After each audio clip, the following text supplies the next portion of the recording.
পঞ্চগড়ে easy bike, autorickshaw সহ battery চালিত যানবাহনের সংখ্যা প্রায় 7 থেকে 8,000। এর মধ্যে বেশিরভাগেরই নেই ফিটনেস, চালানো হয় অদক্ষ চালক দিয়ে। প্রায়ই ঘটছে দুর্ঘটনা এবং সৃষ্টি হচ্ছে যানজটের। পঞ্চগড় চৌরঙ্গি মোড় থেকে সরাসরি যুক্ত হচ্ছেন প্রতিনিধি সিদ্ধার্থ কর্মকার। সিদ্ধার্থ, আসলে ইজি বাইক এবং অটোরিকশায় পঞ্চগড়ের চিত্রটা কি আমাদেরকে জানাবেন?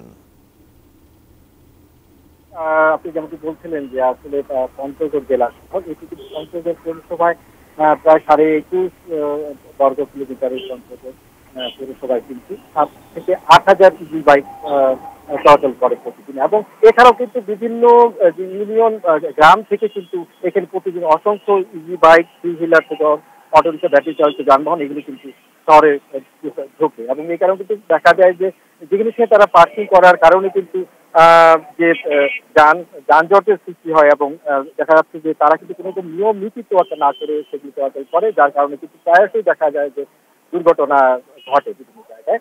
আর এগুলি নিয়ন্ত্রণে তেমন কোনো বিধিমালা না থাকায় বিশেষ করে বিভিন্ন জায়গায় কিন্তু এরা যত যেগুলো সেগুলো দোকানপাটের সামনে যে যেগুলো তারা কিন্তু পার্কিং করে, যার কারণে কিন্তু তারা কিন্তু বলছেন যাতে তাদের কিন্তু বছরে তাদের কাছ থেকে কিন্তু একটি মোটা অঙ্কের টাকা নিয়ে কিন্তু ইজরা দেওয়া হয় এইসব অটো স্ট্যান্ডের কাজের জন্য। এছাড়া কিন্তু একটি গাড়ির জন্য কিন্তু 600 থেকে 800 টাকা পর্যন্ত কিন্তু বাৎসরিক কিন্তু টাকা নেওয়া হয়।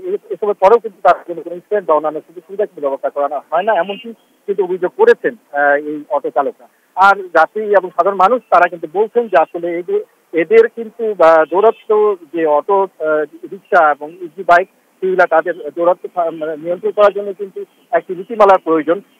এছাড়া তারা কিন্তু এটা অভিযোগ করছেন যে এইসব